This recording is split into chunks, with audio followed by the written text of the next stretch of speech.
We do not have physical demon possession today in anyone, but we have several people who, figuratively speaking, have demons among them.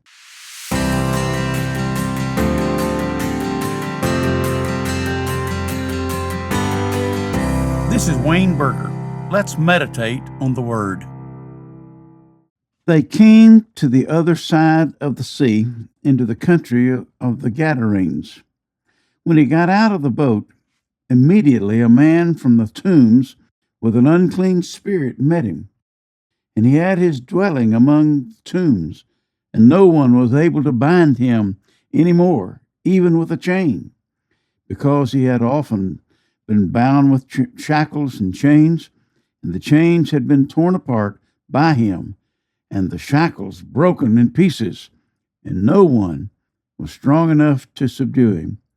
Constantly, night and day, he was screaming among the tombs and in the mountains, and gashing himself with stones. What a sad condition. That was the reading of Mark 5, 1 through 5. It speaks of the man here as having an unclean spirit. In the Bible, you find the phrase unclean spirit, and you also find demon possession.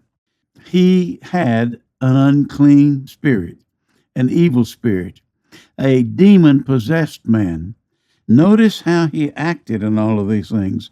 It is almost as if he had lost his mind. He dwelt among the tombs. He lived among them. No one was able to bind him. He had superhuman strength. He broke the chains and the shackles. He lived in the tomb area, the graveyard.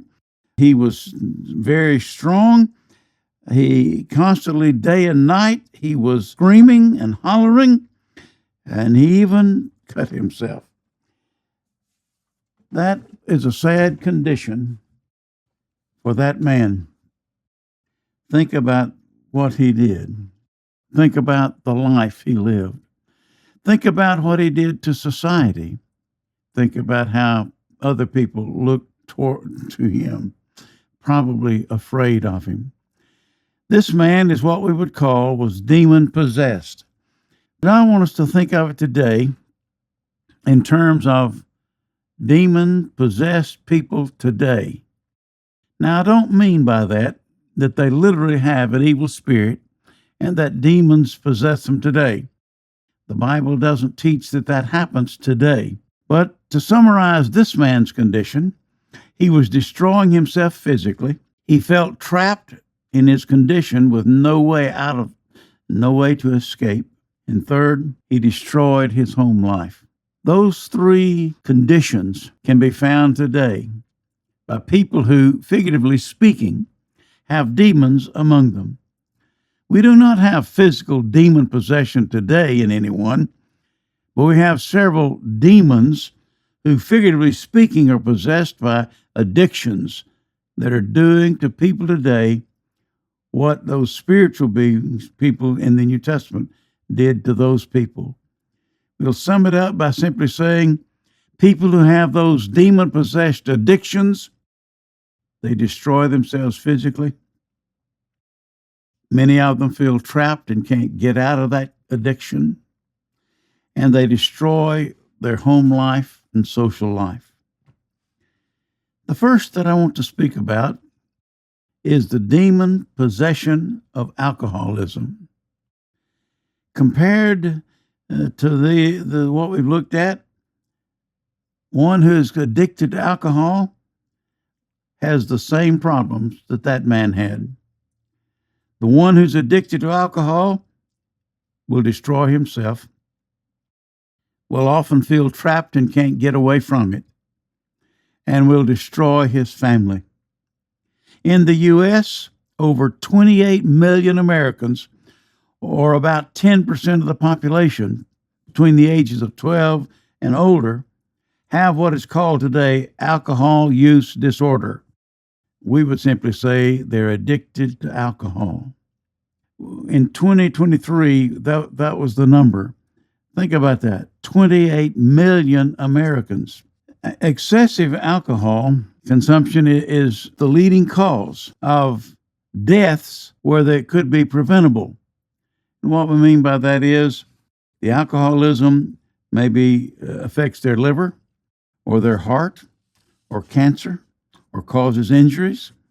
And so excessive alcohol consumption is the leading cause of preventable deaths.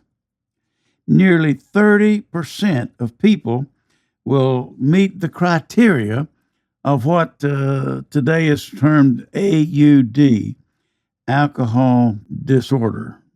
Think about that. 30% of people would be that way. Think about this illustration.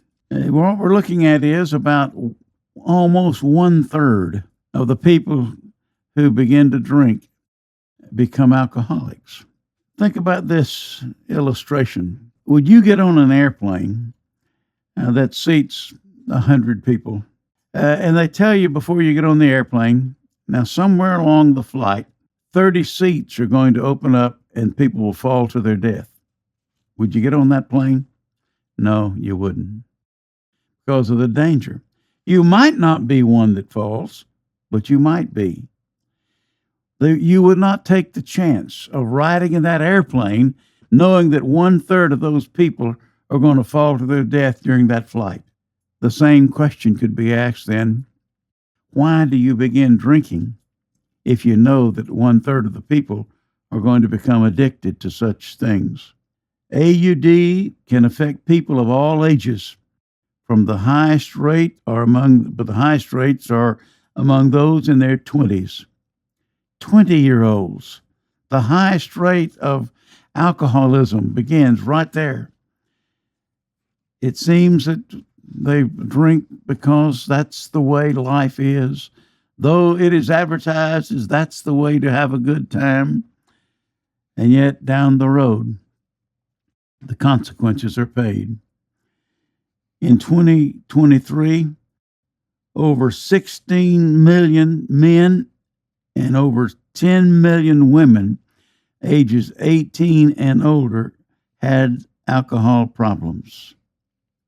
From 2021, excessive alcohol use caused about 178,000 deaths. That's a sad thought. That's a real demon in our society.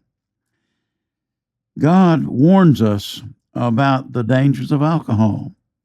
You know, the Bible is not just about going to heaven. It's also about life in general.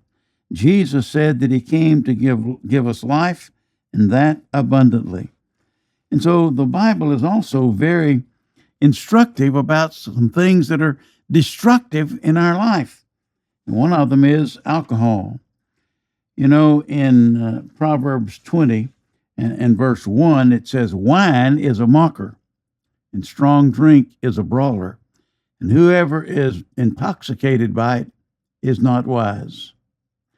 Let me read a passage, Proverbs 23, and I'm going to begin in verse 29, and just listen to the words that's described here as to what alcohol will do, and see if we have not seen it in our own lives or in the lives of people we know. Solomon writes by saying, who has woe? Who has sorrows? Who has contentions? Who has complainings? Who has wounds without cause? Who has redness of eyes? Those who linger long over wine, those who go to taste mixed wine. Do not look on the wine when it is red, when it sparkles in the cup, when it goes down smoothly. At the last it bites like a serpent, and it stings like a viper. Your eyes will see strange things, and your mind will utter perverse things. And you will be like the one who lies down in the middle of the sea, or like the one who lies down on the top of the mast. They struck me, but I did not become ill. They beat me, but I did not know it. When shall I awake? I will seek another drink. Do we know people like that? Isn't that a sad condition? that people would take into their bodies this alcohol that they think momentarily gives them pleasure, enjoyment. But ultimately, that's the cause. That's what happens. People don't intend to become alcoholics, but they do. I'd like to mention another demon that's among us. Again, we're not talking about a spiritual being, but something that is similar, treats our bodies the same way. And that is the demon of drug abuse. Misuse of prescription drugs can lead to addiction. These include opioids, sedatives, tranquilizers, stimulants. Drug addiction is a chronic brain disease. It causes a person to take drugs repeatedly despite the harm they cause. We're not talking about people who intentionally take drugs which are not prescribed. We're just talking about people who abuse prescription drugs. And unfortunately, several doctors and nurses become addicted. Maybe they take the drug because they need a little stimulant, or they've been working long hours and they need to stay awake and alert. But it's not long until those people who deal with drugs become addicted to those drugs. Often these are doctors and nurses themselves that get hooked and quite often are dismissed from their position and or even die because of it. Remember the comparison with the poor man in Mark 5. He was destructive of himself. He felt trapped and couldn't get out of that position, and he was destroying his family life. Recent reports from the Center for Disease Control and Prevention indicates a decline in U.S. opioid overdose deaths in 2024. That's the second annual decrease. That's great. Despite this trend, the number of opioid-involved overdoses deaths still remains very high. After peaking at over 110,000 deaths in 2023 because of opioid use, the total number of drug addicts and overdose deaths in the U.S. continually or is estimated to be about 80,000 a year. Think about that, how sad that is. Opioid deaths are declining, but still frequent. The number of overdose deaths involving opioids was an estimated 54,743 in 2024. Now that's down from 83,140 in 2023. Approximately 76% of all overdose deaths in 2023 involved opioids. And by that, of course, we simply mean that these are prescription drugs that are abused, that people take maybe to begin with to help them, but before long, they are addicted to them. And that's the reason many of these doctors and nurses begin stealing the patient's drugs, because they now themselves are addicted.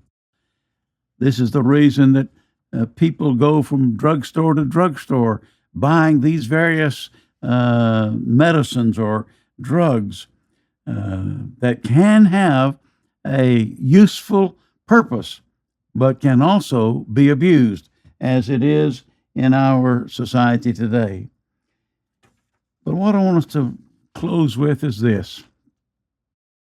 That man in Mark 5 was possessed by a demon. A big percentage of our society today are also possessed by various demons of addiction. I've just mentioned two, alcoholism and drug abuse. There are other addictions that are controlling people. The answer is this. First, one must recognize that you have a problem. That's one of the hardest things for a person to admit. People drink and they say, but I'm not addicted. I can leave it alone anytime. They don't recognize, even though others do, that they really do.